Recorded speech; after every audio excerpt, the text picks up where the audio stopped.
Bom, vamos continuar? Na página 65, nós temos o processo de independência. Seria o processo de independência?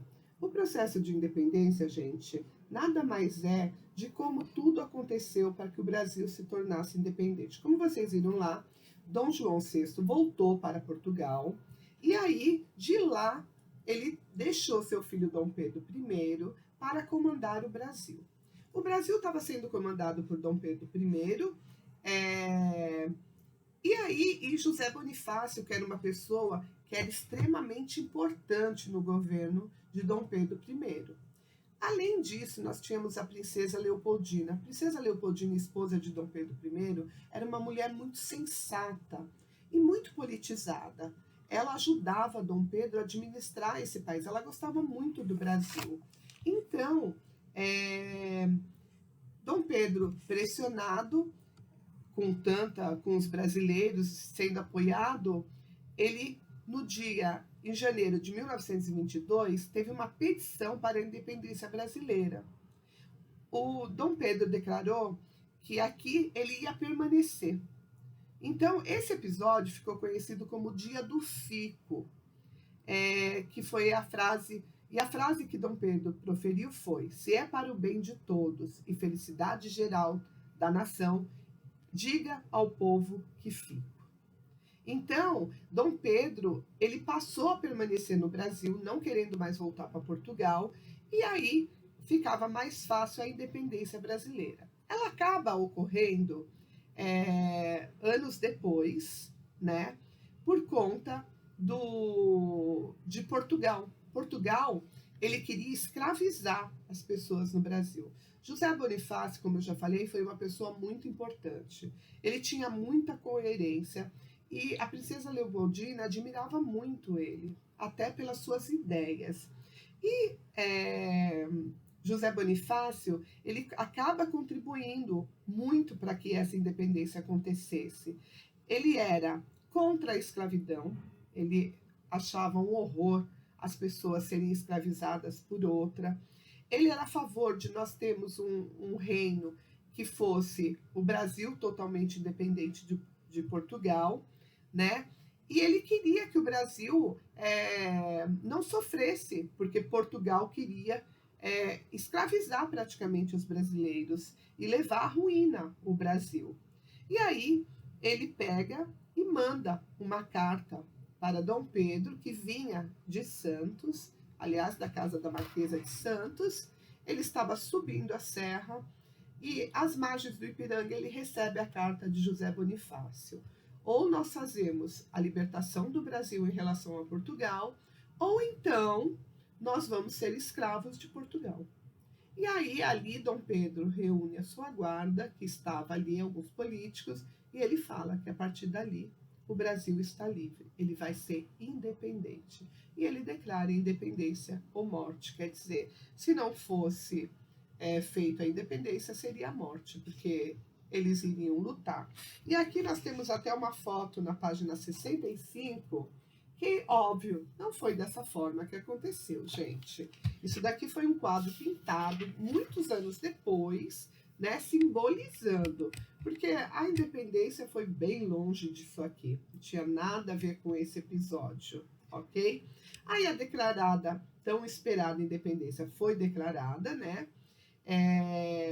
Esse processo, assim como os demais países, foi um tratado de comércio e navegação assinados por Dom João em 1810. Na realidade, Dom João só aceitou essa independência porque o Brasil tinha muitas dívidas com a Inglaterra. E aí, o que Dom João, muito esperto, fez? Ele passou tanto a dívida de Portugal como a dívida do Brasil só para o Brasil. E ele ficou sem dívida nenhuma e nós pagamos a conta. Então, por isso que ele aceitou e não houve uma guerra assim. Ele acabou aceitando oficialmente mediante um pagamento de indenização de 2 milhões de libras, moedas britânicas. Porque essa exigência pela coroa portuguesa levou o governo brasileiro a contrair um empréstimo internacional, pois a capital foi concedida pela Inglaterra. Então, a proclamação aconteceu mediante a pagamento e nós viramos um território da América do Sul, ok? Aqui, olha, nós temos a interpretação de texto, né, que era de documentos, que era o da página, final da página 66, e para responder as atividades da página 67. Então, Napoleão Bonaparte contribuiu para o processo de independência do Brasil? Você concorda? Bom, é uma resposta pessoal, mas é lógico, né? Se Napoleão Bonaparte não tivesse invadido Portugal, o Brasil automaticamente teria sido, a família real não teria vindo para o Brasil e o Brasil não teria prosperado tanto. Porque nós temos que reconhecer que o Brasil só prosperou depois que a família real veio para o Brasil e se instaurou aqui. Então, é óbvio que Napoleão Bonaparte contribuiu muito para a independência e para a manutenção do Brasil. De que maneira o decreto de abertura dos portos às nações amigas, assinado por Dom João, beneficiou a Inglaterra e descontentou os comerciantes da metrópole portuguesa? Bom, o decreto da abertura dos portos favoreceu a Inglaterra, uma vez que a colônia brasileira se tornou uma alternativa comercial para o escoamento da produção inglesa. Os comerciantes portugueses se viram prejudicados pela medida, pois até então eram os intermediários nas transações comerciais da colônia. A média da abertura dos portos a nações amigas provocou uma alteração no número de trabalhadores escravizados na colônia. Que alteração foi essa e qual foi a principal motivação? Bom, com essa medida houve um grande aumento do tráfico de escravizados. A motivação principal foi o fato de que Dom João concedia terras à elite, que passou a produzir café na Baixada Fluminense, com base no trabalho dos escravizados. Quais foram as condições que permitiram que a missão artística francesa chegasse ao Brasil, colônia, pouco tempo após a transferência da família real?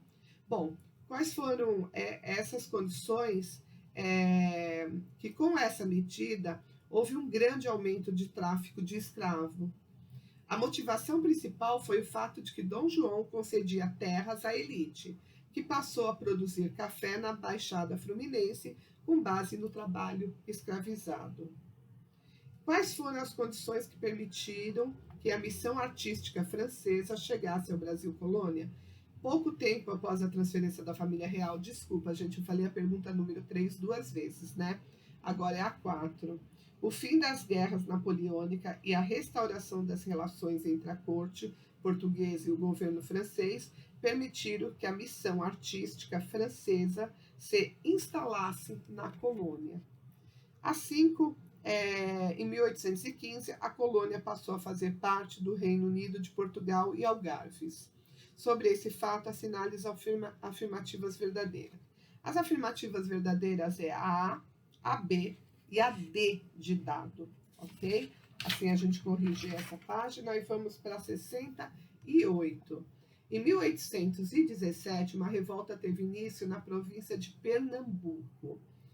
Cite as razões que levaram os pernambucanos a se rebelarem contra a corte portuguesa. Bom, foi a queda na produção de açúcar e algodão, como a gente falou,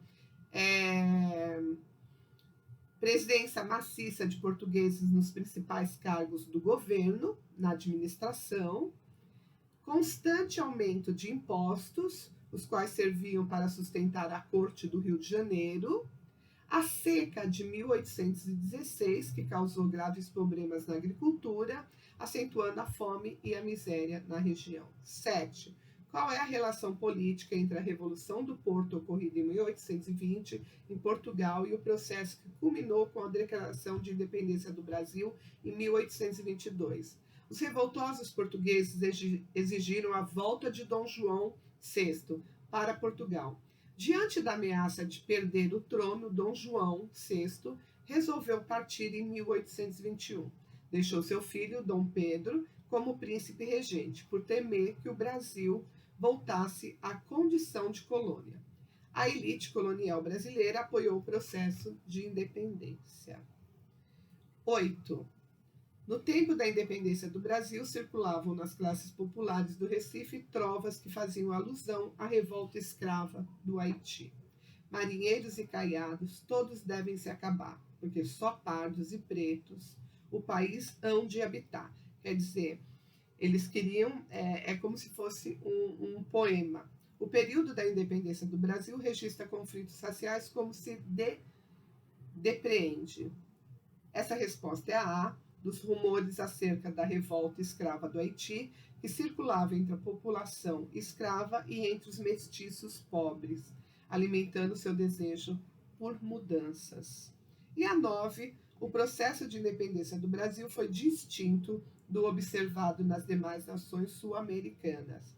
Quais são as características do processo emancipatório brasileiro que evidenciam essa diferença? Bom, a maior particularidade desse processo de independência do Brasil foi o fato de ter sido liderado por Dom Pedro, brasileiro, herdeiro do trono português, que estabeleceu a monarquia como forma de governo. Ao se tornar independente, não houve a fragmentação imperial, que caracterizou a realidade das demais nações sul-americanas, as quais se organizaram em repúblicas. Bom, assim nós encerramos a apostila 2. Eu vou estar marcando, porque nós vamos ter prova também do segundo bimestre, e aí eu vou estar marcando direitinho os capítulos que vocês vão ter que estudar para a gente fazer a prova como a gente fez do primeiro bimestre. Ok, turma? Tchau, fiquem com Deus. E olha, se essa semana que vem já tiver a plataforma aberta, porque era para abrir essa semana, mas até agora ainda não aconteceu. Mas se a semana que vem, porque eu estou gravando a aula uma semana antes da aula que vai para vocês. Então, aí eu vou estar anotando que tem prova de recuperação e atividade para nota, ok?